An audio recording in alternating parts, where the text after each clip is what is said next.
Salam dostlar, necəsiz? Önce gəldik kuşların yanına. Balalar da həmin kimi, həmişə orada olurlar, oradalar. Neyse, qəşəng bir xəbər var. Şimdi onu göstərəcəm. Neyse. Çıxardım eşə. Bunlar gəlsin.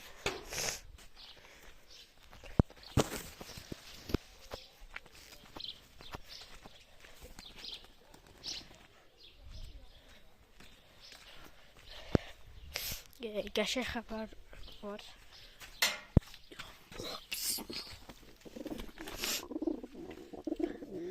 Bunlar yumurtaya qovalayırlar ki, yuva da çox qəşəng eləyiblər. Baxın, yuva çox qəşəng olub. Bunlar yumurtlayacaq. Bu da şimdi burada. İndi mutlu xəbərə gələk.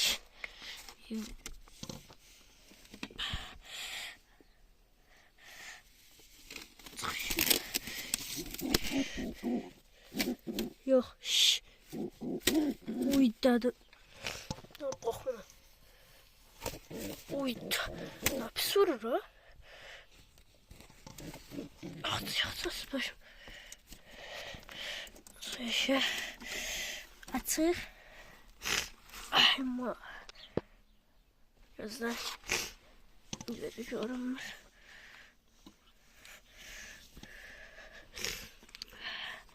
Maşallah dostlar, nazar dəyməsin. Çox qəşəng görsün. Balası sıxdı. Qara quyruqlan balası sıxdı. Ay maşallah. İnşallah qəşəng keçər. Maşallah yazmayı da unutmayın. Böyle balalar çıxdı. Balası sıxdı pardon.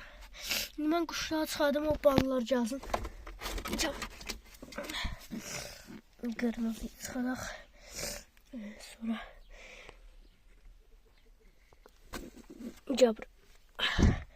Bunu çıxaraq. Tek quyruğu da çıxardım bir dəqiqə. Bunu da çıxardım. Əlimdə şöyle yuvası da belədir. Bir dəqiqə. Yuvaları da belədir. Çok qəşəng qurublar yuvalar. Mən bura ot atmıştım setkeye. Daşıyıplar yuvalan qurublar. Evet.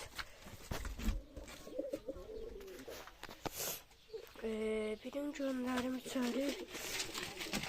Sen gönderin. Yok, gönder. Sen gönder, sen daha güçlüsün. Siz canınızın gönder. Bunu göndereceğim. Bunlar da yumurtlayacaq.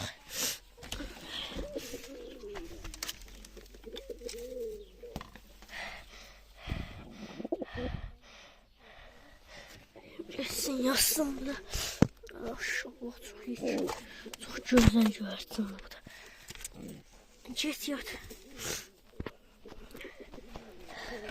Yattı gördüğünüz gibi. Neyse. Bundan çıxardım eşya.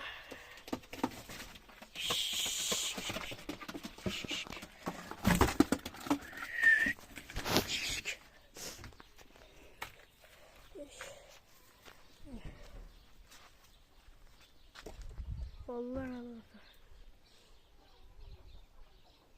Ama gələcək elədir. Gəlişini görmək istəyirəm.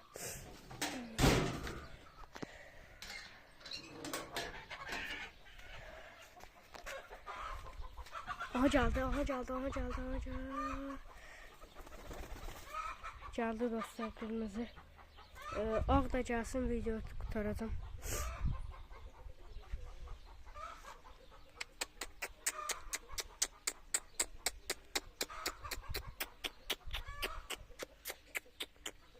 Ceh. Şu kırmızı geldi, ağ kalır ortada. Neyse, bu ağ geleceğine oxşamır. Videoda uzun olmasın video. Neyse. Sağ olun, var olun.